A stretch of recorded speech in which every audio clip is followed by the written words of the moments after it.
asalaamaaleykum ñu ngi leen di nuyu yéen ñëpp kenn ku nekk turam ak santam man maa ngi tudd Adja Ndeye Maguette Thiam nekk parent détenu mais nekk conseillère municipal nekk bàjjanu ko musuma présenté woo noonu mooy dinaa ko présenté wu tey ndax nit ñi ñëpp dañoo jàpp ni ñi ñi jàpp waa Pastef kese lañu man sama doom Pastef la bokk mais man taxawu Dakar laa bokk loolu daf ci jara leeral am na ay waa APR mais tey li ñu mën a sentir foofu mooy Macky Sall dafa tas Sénégal ndax man sama xaaju famille man maa nga dëkk Tivaouane sama xaaju famille yëpp APR lañ bokk sama xaaju famille yëpp mais bis ñàkk na leen depuis jour ba mu tëyee sama doom kaso sama doom lu mu def organiser anniversaire u Sonko ñu publier ko may jot ay menaces fu nekk sa doom bi dinañ ko arrêté dinañ ko lii dinañ ko laa man leen waa far moom kañ lañ ko doon bañ ci mim réew biñ koy jël ci sama kër à 3 heures de matin jàpp 4 heures du matin daaj bi sama kër ko wax suuf ci jël ci benn xale boo xam ne mi ngi juddu 97 yenn ko yóbbu mel ni ku def njombe boo xamante ni da nga yéemu ci àdduna ndax toroxal ko ci koo xam da nga ko jur fa nga ko war a juree yar ko fa nga ko war a yare tàggat ko fa doomu gor yi fañ tàggatee doomu gor yi lu metti torop ñuy dund lu metti ci loo xamante ni injustice kese la tegu loolu dafa jeex dafa war a doy sëkk bi ma ñëwee ci collectif bi bokk ci fekk fi ay gor fekk fi ay yaaram fekk fi ñoo xam ñu gëm yàlla ñu bokk naqar di dund comme man li may dund boo ñëwee lépp loo nekkoon ci sa xol lu bari dina ci wàññeeku ñu ñëw ànd bokk ndey bokk baay mais boo demee ba gis profilu xale yi ñu wan la xale yi nga gis xale yi ak li ñu tuumaan xale yi sa àddina day tukki dama yaakaar ni nguur jarul yenn yi nguur jarul fekk ku sang doomam ba mu set jàngal ko alxuraan jàngal ko école jàngal ko àdduna nga ñëw naa ko yow terroriste nga wala nga naa ko comme force spéciale yu kenn xam léegi nag tey yaa ngi bëgg a ragg sa bopp dafay yomb na mu def ba dëj suñuy doom na def noonu ba génne leen ñun suñu yoon nekkul ci lu muy xalaat ak lu mu bëgg a def ay am na si moom la intéressé moom la ko moom loolu moom la intéressé moom ñun intéressé wuñu ñun suñuy doom ay gor lañu ay jaamkatu yàlla lañu ay liggéeykat lañu benn xale taxawaalu koo ci gis am na ci lu mu jàpp man sama doom moo ma doon dimbali xale bu ndaw la mais billaahi wallaahi moo ma doon dimbali di dimbali papaam ana mu tey ñu ngi ko tëj te kaso ba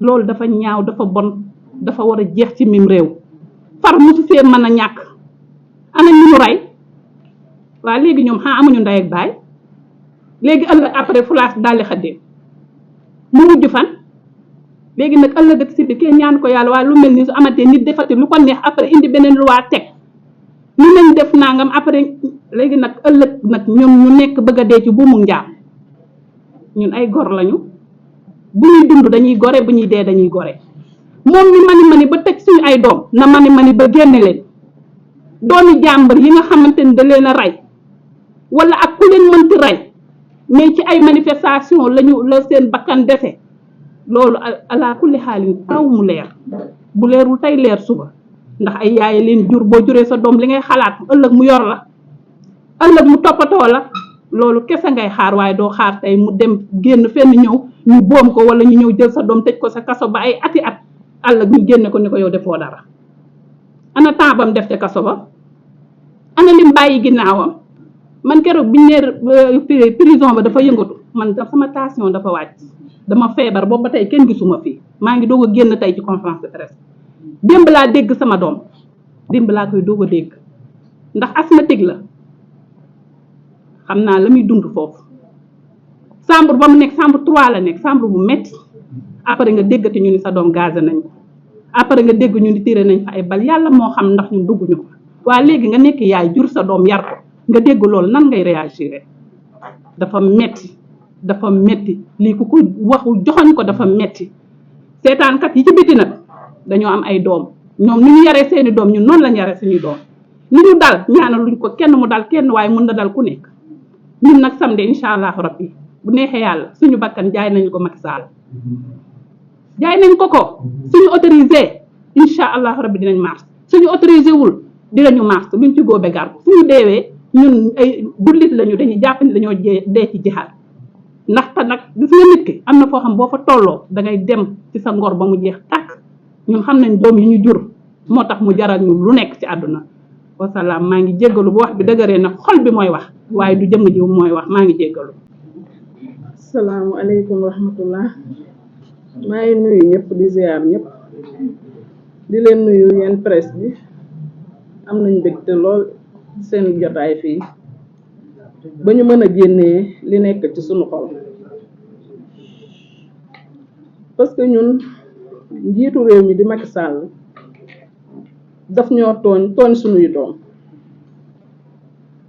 jël sunuy doom tëj leen ci kaso bi boobu ba léegi mu yàgg lool metti lool ñii am nañ 2 ans presque ci kaso bi ñii 1 an ñii 1 an et demi ñii ay 9 mois te teguwul fen ndax dañ leen a jaay doole téye leen injustice moo am ci réew mi ndax bu fekkoon ne dañuy doxal yoon rek kaso bee suñuy doom duñ fa dugg ndax defuñu dara suñuy doom dañ leen a jur fi ñu leen war a juree yar leen ñu doon ay liggéeykat am fulla am fayda di liggéey di jaamu yàlla soxlawuñu alalu kenn kaso bee ñi ko mérito ñu ngi ci réew mi di dox kenn téyewu leen ñi sàcc suñuy milliards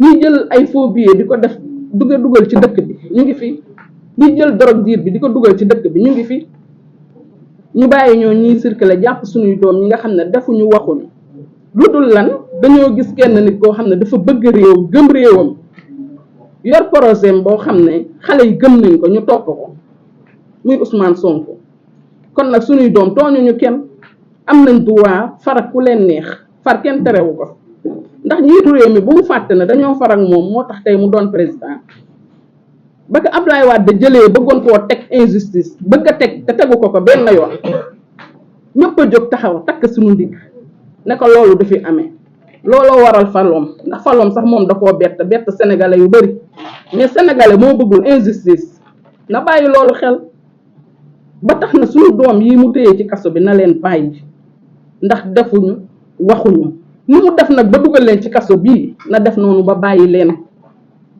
ñun soxlawuñu leneen soxlawuñu ku leen baal soxlawuñu ku leen jéggal ndax defuñu dara li mu bëgg a voté nag xëj na njabootam moo tax mu di ko voté mais du pour suñuy doom de parce que ñun suñuy doom defuñu dara mën-mëni na ba jàppale na mën-mëni ba génn leen far kenn terewu ko Sénégal politique kenn terewu ko Sénégal man nii dañoo jàpp sama doom mais man musuma politique mais nag man APR laa mës a voté Macky Sall man nii toog nii nga jàpp sama doom dugal ci kaso bi ci ñi la votel premier mandat ci laa bokk 2e mandat ma votel la nga ne bii ak non ma votel la wii kon ñun sénégalais dañoo wàccoog yow waroo ñoo fayee lii waruñu laa fal nga jël injustice di ko teg suñu kaw ñuy rey suñuy doom di tëj suñuy doom di torturer suñuy doom loolu taxuñu ñu fal la de Macky Sall la te yow da nga utal say bopp noonu ñu la bëggoon démb ñoo la bañ tey ndax sa jëf ju ñaaw ndax ni nga toroxalee sénégalais yi njiit day am yërmande njiit du rancunier njiit day am yërmande ci njabootam te yow dañoo gis na yow amoo benn yërmande ci yow te pourtant ñun dañ laa bëgg am yërmande ci yow moo tax tey nga doon président de la république kon nag xalaatal loolu te nga delloo si sa xel suñu njaboot bii nga téye ci kaso bi nga bàyyi leen ñun loolu lañu soxla wuñu nga voté benn loi pour bàyyi leen parce que ñoom defuñu dara ku def ngay raggal ginnaawam wala ngay setal ñoom defuñu dara kon nag bàyyi leen ñu ñibbi lii am rëbës nag boobu ba léegi mooy jour ba nga defee déclaration ne da ngay reporter élection yi boobu la rëbës yëngu te ñu dëkk foofu ci wetu rëbës ak jaaykat ya fa ne ñoom ñoo ne tiré nañ fa ay balles réelles ñoom ñoo ne door na gazé nañ leen ay lacrymogène ak kaso ba nu mu xatee kaso ba nu mu mel foofu boo fa defee loolu ñi nga xam ne dañoo amee asthme ñi nga xam ne dañoo am yeneen feebar yu sew ñoom nan la ñuy def boobu ba léegi mënuñoo xam dara ci sunu njaboot ñoom ñu waroon a génn wax dalal xelu yaay yi xamal ñu li xew foofu mooy mais boobu ba léegi ñun dégguñu leen ñun nag dañoo sonn fi mu nekk nii dañoo tàyyi njaboot gi sonn nañ kër yi sëngéem na ñi am doom am jabar seeni doom sonn nañ sëngéem nañ yaay yi feebar nañu ñun ñëpp a feebar ñun ñëpp a stressé boo tëddee guddi doo nelaw boo tiimee ñam doo lekk suñu xel yi dem na man damay naax ba man lu ma def fàtte naa ko damay dugg sama néeg di jël dara sax fàtte lan laa war a jël ci néeg bi génnaat loolu dafa metti te kenn teguñu ko lu dul yow Macky Sall ñun bañ lay fal lii taxul woon ñu fal la génnee suñu doom yi ñun loolu lañ lay wax te marche bi ñuy organiser samedi dañoo bëgg yaay yëpp a teew ci sénégalais yaay yëpp ku ñu jàpp sa doom na ci ñëpp a teew ndax nag suñuy doom Sénégal lañ doon xeexal musiba yi am Sénégal lañ doon xeex bëgg mu jóge fii ànd ak ki nga xam ne am nañ ci moom yaakaar na bu ñu àndeek moom Sénégal dina changer loolu kese moo leen dugal ci kaso mi ndax ñoom dafuñu waxuñu kon nag ñu ngi ñaan sénégalais yëpp nañu génn yaay yëpp nañu génn ndax yeneen yaay yi nag bu ñu seetaanee day mel ni ñoom ñun suñu dañoo sacrifier suñu doom yi day mel ni dañoo sacrifier suñu doom yi ñun loolu la ñuy gis kon nag ñoom nañu génn bokk ak ñun naxar bi bokk ak ñun xeex bi xam ne ñun suñu doom yi sàcc ñu fenuñu reyuñu nit dañ doon xeexal seen réew loolu moo leen yóbbee léegi asalaamaaleykum wa rahmatullah. Par les parents des détenus et par le doyen Habib et également par Diop Taïf, l'ancien détenu. Les détenus vivent depuis plus de 2 ans une situation invivable. Les parents des détenus vivent depuis plus de 2 ans une situation insupportable. Pour tous les détenus, la majeure partie d'entre eux, on se réveille un jour, on les arrête. Sans convocation ni appel. On vient les enlever chez eux, c'est un enlèvement. On les amène au commissariat central. Une fois au commissariat central, on les amène au parquet. Après 2-3 jours, on les amène au parquet. La loi sénégalaise a inventé ce qu'on appelle retour de parquet, qui est un terme qui ne fait pas partie des termes juridiques. Ils ont inventé le retour de parquet. Le retour de parquet veut dire on t'a amené au parquet, mais comme on n'a encore rien pour te mettre au mandat de dépôt ou bien pour te libérer, on te ramène au commissariat le temps qu'on fabrique des éléments de langage pour pouvoir t'amener à Rebeuss. Il n'y a que ici au Sénégal que les gens ont banalisé 10, 15, 20 jours de garde à vue. Nulle part dans le monde, on voit des enfants faire 10, 15, 20 jours de garde à vue. Je me rappelle en 2019, j'avais fait 7 jours de garde à vue, mais c'est invivable les gardes à vue. Les commissariats du Sénégal sont invivables. Vous arrivez sur une cellule où il n'y a que des carreaux. Il y a de la pluie, il y a de la pisse. On te fait vivre dans cette cellule-là pendant 20 jours. Souvent, on préfère qu'on nous défère, qu'on nous place sous mandat de dépôt que de rester sur ces commissariats-là. C'est une situation invivable pour les parents. Une fois qu'ils fabriquent leurs preuves, ils choisissent entre l'article 55 et 100, parce que quand ces articles-là sont cités, vous êtes automatiquement placé sous mandat de dépôt. Une fois que vous êtes sous mandat de dépôt, on vous oublie. Les parents qui se démerdent à aller chercher des permis de visite. Je cite le juge du 2e cabinet, Mamadou Seck. C'est le juge le plus indigne qu'on a vu dans l'histoire du Sénégal. Tous les dossiers politiques, presque, c'est à lui qu'on les donne. Et une fois qu'on les donne, systématiquement, il vous place sous mandat de dépôt. Et une fois qu'il vous place sous mandat de dépôt, il disparaît, il va en vacances. Pendant 1 mois, 2 mois, 3 mois, vous ne pouvez pas obtenir un permis de visite parce que le juge est allé en vacances. Il mène nos enfants en prison et il va en vacances. Et à partir de là, comme le dossier est en instruction, il peut rester plus d'1 an sans entendre l'enfant sur le fond, sous prétexte que le nombre de détenus est élevé par rapport au dossier qu'il a. Mais c'est lui qui les met en mandat de dépôt sans preuve. Mais après cela, il ne s'arrête pas là. L'enfant peut faire 1 an sans être entendu sur le fond. Est-ce que c'est normal les longues détentions carcérales? Sans avoir un seul élément de preuve de la culpabilité de l'enfant, vous le placez en prison pendant 1 an, 2 ans. Et tous, jusqu'à aujourd'hui, tous ceux qui ont été jugés ont été purement et simplement relaxés. Personne d'entre eux n'a été jugé coupable. Ceux qui ont fait plus de 1 an, quand on les juge, relaxe pur et simple. Souvent, quand ils veulent mettre la forme, on te dit 1 mois de sursis, alors que toi, tu as fait 1 an et demi en prison. Mais les procureurs, ils doivent se réveiller. Ils sont allés à l'école sans connaître Macky Sall. Ils ont fait leur formation sans connaître Macky Sall. Ils sont arrivés au barreau sans connaître Macky Sall. Quand on est procureur, il faut être digne, il faut être un procureur du peuple. Pas être un procureur de Macky Sall. Aujourd'hui, c'est indigne.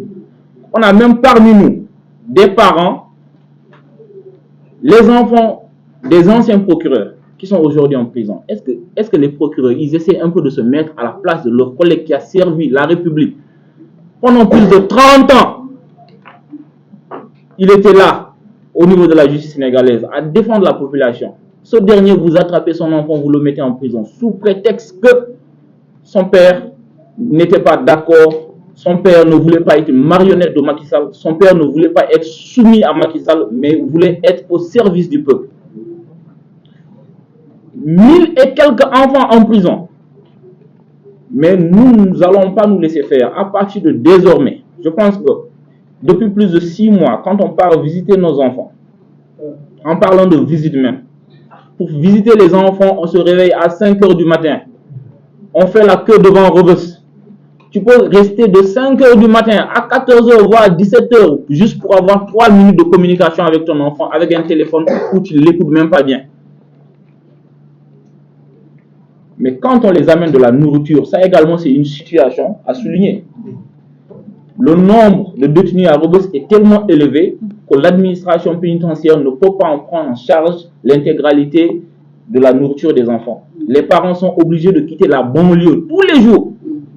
Quitter la banlieue, prendre des bus, prendre des cars rapides, prendre des tchak-tchak pour arriver à Rebeuss. Et ils n'ont pas les moyens de le faire. Une fois à Rebeuss, vous déposez vous arrivez à 14 h, vous déposez le plat, l'enfant va peut-être avoir le plat là vers 17 h, 18 h, 19 h. Le plat là, il n'est même plus de qualité parce qu'il va faire tout un circuit où ils vont, si c'était du mafé par exemple, ou bien du tchéboudienne, ils vont tellement le tourner, à la fin quand l'enfant reçoit, il reçoit un plat qui n'est pas de qualité. Peut-être même un plat pourri après. Les parents vivent des situations invivables. Nous, parents, quand on part visiter Rebeuss, une fois devant la porte, l'odeur que tu aspires montre un peu le climat qu'il y a à l'intérieur. Imagine-toi dans cette situation-là, on te dit que ces enfants-là, à chaque fois qu'ils nous appellent, ils nous parlent un peu de leur situation. Dans une chambre où il y a peut-être une petite fenêtre de 50 mètres carrés, où vous êtes plus de 150 personnes, on vous jette des gaz lacrymogènes. Mais est-ce que ça c'est compréhensible? Mais est-ce que ça va? On ne peut pas être dans ce milieu carcéral-là où les gens ne dorment pas parce que ça c'est une torture. Il ne faut pas que les gens banalisent la torture. La torture n'est pas que physique. Il y a une torture psychologique. Quand tu empêches quelqu'un de dormir, il y a ce qu'on appelle la torture psychologique. Mais les droits de l'homme, ils doivent parler de ça. Il y a la torture psychologique, ces enfants-là vivent ça au quotidien. Quand tu n'arrives pas à dormir, tu n'arrives pas à manger, on t'empêche de communiquer. Et le pire, c'est que l'administration pénitentiaire se permet d'interdire les visites, interdit aux détenus les téléphones, mais à côté de ça, ils ne communiquent pas. Mais quand il y a une situation qui se passe dans un milieu carcéral, mais il faut communiquer, il faut écrire des communiqués, faire comprendre aux parents, voilà ce qui s'est passé. Voilà, on interdit des visites, on interdit des téléphones, voilà la raison. Même si c'est faux, vous communiquez. Mais comme ils savent qu'ils sont toujours dans le faux, ils ne sont pas dans le respect des textes, à l'image de Macky Sall, qui aujourd'hui se permet de repousser les élections, de se faire une prolongation, de se faire un bonus de mandat. L'administration pénitentiaire aussi fonctionne un peu pareil. Pour ne pas dire un peu partout dans l'administration, on a des gens qui ne respectent pas les lois et textes qui nous encadrent. À son bon vouloir, il décide de prolonger son mandat. Pour nous, le prolongement de mandat du Macky Sall, ça veut dire le prolongement de la durée carcérale des détenus politiques. Et nous n'accepterons pas que ces détenus-là puissent être une monnaie d'échange. Ils ne seront pas une monnaie d'échange. Déjà dans leur intégralité, quand ils causent avec leurs parents, moi j'ai reçu une dizaine d'appels. J'ai reçu l'appel d'Hannibal Ndim, j'ai reçu l'appel de Ousmane Sarr, j'ai reçu l'appel de Baina Gueye, j'ai reçu l'appel de Tom, j'ai reçu l'appel de Ben Taleb Sow. Tous, dans leur globalité, quand ils appellent, ils disent l'amnistie que Macky Sall est en train de prôner à travers les médias, c'est pour lui, c'est pas pour nous. On n'a jamais demandé à être amnistié, on demande à être jugé. Parce qu'ils savent qu'ils n'ont rien fait. Ils demandent à être jugés. Si son amnistie, c'est pour lui, il n'a qu'à le voter, le prochain gouvernement va révoquer cela. Ça ne passera pas. Tu ne peux pas commettre des crimes humains. Tuer les enfants innocents. Pour la majorité, ils ont une moyenne d'âge de 16-15 ans. Tuer ces enfants-là, aujourd'hui tu te réveilles un bon jour, tu nous dis amnistie. Et la mémoire de ces gens-là. Et la souffrance des parents-là qui attendent aujourd'hui que justice soit faite, que réparation puisse avoir lieu. Et on ne s'arrête pas là. Même les détenus qui ont fait une longue durée carcérale, ils doivent être indemnisés. Ça ne doit pas s'arrêter là. Ça ne doit pas s'arrêter à une simple libération. Allez-y et c'est fini, on oublie. Macky Sall a fait ce qu'on appelle la haute trahison. À la fin de son mandat, il doit être poursuivi pour cela. Parce que le nombre de parents qu'il a empêchés de dormir, le nombre de détenus qu'il a empêchés de vivre, le nombre de personnes qu'il a tuées, qu'on le dise haut et fort, même en Gambie, le temps de Yaya Jammeh, il n'y a pas eu autant de morts, il n'y a pas eu autant de prisonniers politiques. Moi, j'ai fait 6 ans au Congo-Brazzaville, mais je n'ai pas vu autant de détenus. J'ai visité les prisons en étant élève, en voyant leurs conditions, dans la sensibilisation des élèves. Mais je n'ai pas vu ces conditions-là. Les pays comme le Congo, c'est des pays réputés être des pays où la dictature règne. Mais on n'a pas ça dans ces pays-là. Sous Macky Sall aujourd'hui, tu fais un post Facebook, on t'attrape. Tu fais une story Instagram, on t'attrape. Tu fais une story WhatsApp, on t'attrape. Tu partages des emojis de rire, on t'attrape. Tu fais un journal satirique où tu es comédien, on t'attrape. Mais finalement, la prochaine arrestation, ça sera certainement parce que je suis mal coiffé. Certainement. Parce qu'on a tout vu, il reste que ça. Et je suis sûr que je ne vais pas passer à côté. Mais à côté de ça, il parle d'apaisement. Mais pas plus tard que vendredi, il a placé de dizaines d'enfants sous mandat de dépôt. Alors c'est lui qui parle d'apaisement. Comment on peut passer un apaisement comme ça? Vendredi, tu attrapes des gens, tu empêches les gens, les manifestations silencieuses, des marches silencieuses, pour te montrer la bonne foi de la société civile, la bonne foi des Sénégalais. Ils disent on va organiser une marche silencieuse. Mais c'est aberrant. On n'a jamais vu un gouvernement aussi cruel envers son peuple. Macky Sall a une haine envers les Sénégalais. D'où vient cette haine? Lui seul sait. Parce que les Sénégalais lui ont tout donné. Depuis sa naissance, tout ce qu'il gagne vient du contribuable sénégalais. Directeur, ministre, président d'Assemblée générale, aujourd'hui président. Tu n'as jamais créé une entreprise qui te permet d'avoir des ressources. Tout ce que tu as gagné depuis ta naissance jusqu'à aujourd'hui, ça vient du contribuable sénégalais. Mais c'est toi qui te retrouves à torturer ces Sénégalais-là, à bâillonner ce peuple-là. Nous ne laisserons pas faire, on ne va pas rester les bras croisés. On a déposé une lettre au niveau de la préfecture lundi. On a respecté les 3 jours francs. Le commissaire de Médina nous a appelé hier pour faire l'enquête de moralité. Aujourd'hui, on va poursuivre l'enquête de moralité. Samedi 17, Inch'Allah, nous irons à la place de la nation pour manifester notre mécontentement par rapport à la séquestration de nos enfants, par rapport à la continuité des arrestations, mais aussi par rapport au non-respect du calendrier électoral. Parce que ça nous impacte directement. Ça nous impacte. Et on donne rendez-vous à tout le monde ce samedi-là, Inch'Allah, à la place de la nation. On vous remercie.